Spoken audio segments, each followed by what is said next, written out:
If you were watching the first episodes of We Never Learned Season 1, you might have said that Ogata was the main female character. But that impression didn't hold true for Ogata towards the second half of the first season, and in some ways, didn't hold true for even her own personal ending. Hey everybody, it's Tripl-L. In this video, I'm going to tell you how Ogata worked for the first season of the anime, supplementing that with summaries of her activities from the episodes. First, the quick conclusion for anyone in a hurry: the main gimmick that Ogata had throughout the first season was her aloofness and the breaking of that aloofness.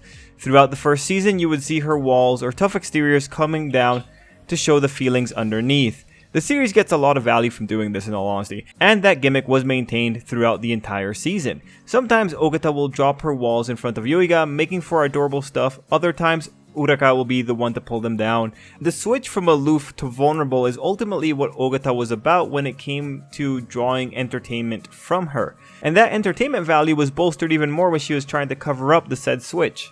So because of that gimmick, her romantic interactions with Yuiga are heavy with moments where her feelings shine through her aloofness. Another thing that Ogata had covered was her personal character arc having to do with her trauma with Kirisu, her past tutor, and this plot is what we had left once the anime was essentially done with Ogata and Yuiga.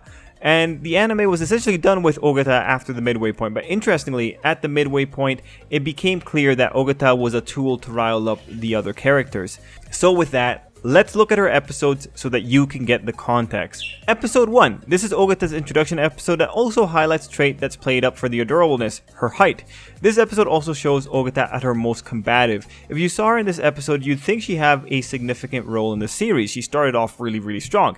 Anyway, in the first episode, Ogata's character works as the aloof girl who is bashful when the main character is nice to her. Her contrast against Furuhashi accentuates how much more reserved she ends up being. For episode 1, the big dynamic is seeing how weak and helpless Ogata is behind her tough exterior. So of course, it is super adorable when she lets down the walls and shows her feelings. Episode 2, the Blackout episode. This episode went further in accentuating Ogata's helplessness in the face of literature while having her maintain her aloof air. Now, this episode had her being aloof while clearly being afraid of the dark, again playing with the tough exterior, normal girl interior. We eventually see the exterior fall away, showing the helpless character underneath once more. A contrast that we get here comes from Uraka, who sees what Ogata is doing out of legitimate fear and copies it for her own agenda. This just highlights the innocence for Ogata's part. Throughout the episode, Ogata tries to be aloof, but Uraka crushes those attempts, and of course Yuiga notices. Uraka has a good statement though. Ogata acts tough when she's got nothing to back it up, which is consistent. Episode 3. You have Ogata taking the initiative to invite Yuiga to help her study. This storyline followed up with her general trauma with tutors abandoning her. In this case, she wanted to do her best. At this point in the series, Ogata feels really compelling because in this case, this was a moment where she went forward for Yuiga as opposed to just Yuiga going forward for her. What you get is that by the end, Ogata had overcome the hurdle of the past tutor's words. The episode has the pretty big moment where Ogata drops her walls and shows vulnerability. In this episode, we also have the start of the Ogata head padding trend. Moving on, episode 4 only had 19 lines for Ogata. Something important to note for episode 4 is that this is where Ogata's rival Sekijo showed up. Something interesting to note is that for the anime, Ogata is the only one with a rival like this, and it shows when you go into Ogata's final arc in the manga. At this point, Ogata still feels compelling in the anime, however. Episode 4 also features another head pat, and again Ogata plays the aloof girl, but on the inside she's happy. So another point for consistency. The episode had a funny way of showing the thoughts below Ogata's aloof exterior as well when it turned out that she was writing a prime number progression. This was another indicator though that Ogata had fledgling feelings for Yuiga. Now, episode 5 is the second largest episode for Ogata as it's the episode with Ogata lost in the rain. This episode essentially finishes off Ogata's role. After this episode, Ogata starts getting overshadowed as Fumino and Uraka keep going strong and Kirisu and Ayumi get added in. Anyway, episode 5 again showcases Ogata being willing to go a little bit further for Yuiga as she introspects that she's noticing Yuiga a bit more. Ogata realizing that there was something behind her interactions with Yuiga was a natural progression of her previous episodes where she had already established that she was willing to try a little bit harder for Yuiga's sake. The episode also featured another round of Ogata struggling with her height. This time it was used as an opportunity for Yuiga to help her and again expose her vulnerability. This episode also introduced her conflict about the way she feels about Yuiga. What's interesting about this episode is that the climax involves Ogata being at her most vulnerable, lost in the woods, unsure how to act with Yuiga. The problem of the episode does still adhere to the themes of Ogata's character, that is, the exploitation of the vulnerability. And of course, what better way to accentuate a climax where things come together than an accidental kiss? Anyway, by the end of the episode, Ogata is so into Yuiga that there's no denying it, and with that, the anime essentially finishes Ogata's development. Episode 6 featured Ogata defending Yuiga from Kirisu, and Yuiga wanted to back off a bit. Episode 6 is what reveals what I think was Ogata's true role for the anime, that being an instigator.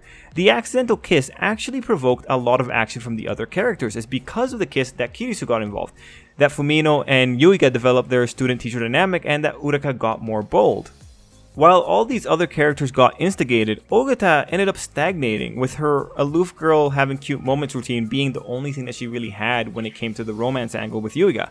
I make that little stipulation because Ogata still worked on her personal character arc later on in episode 9.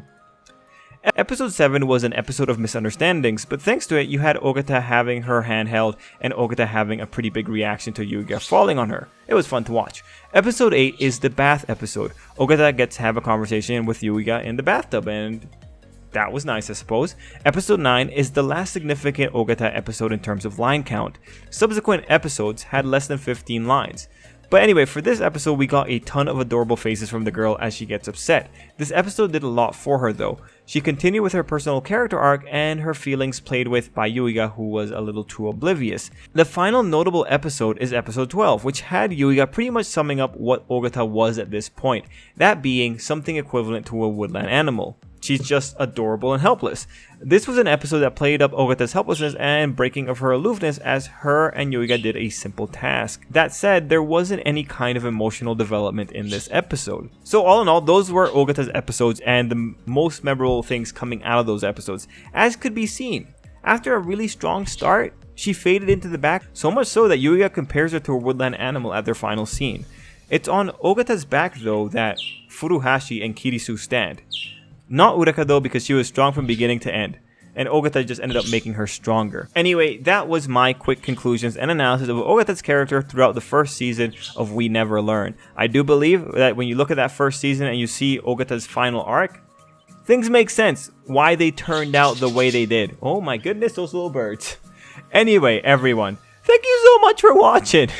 I hope you enjoyed the video. It's an analysis video of how a relationship worked. Really, when it comes to harem anime and manga, this was interesting. Not very often do you see someone start so strong only to become fuel for other characters.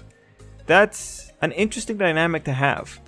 Anyway, everyone, thank you so much for watching. At this moment in time, I would like to say thank you to the patrons Connor Kimball, Tallow Wolf, Noobing Around, and Skellingtron. Because of you guys, well, things are able to happen a little bit nicer. But anyway, everyone, thank you so much for watching, and until next time, I hope you have a great day, and I also hope that the little birds have a great day too.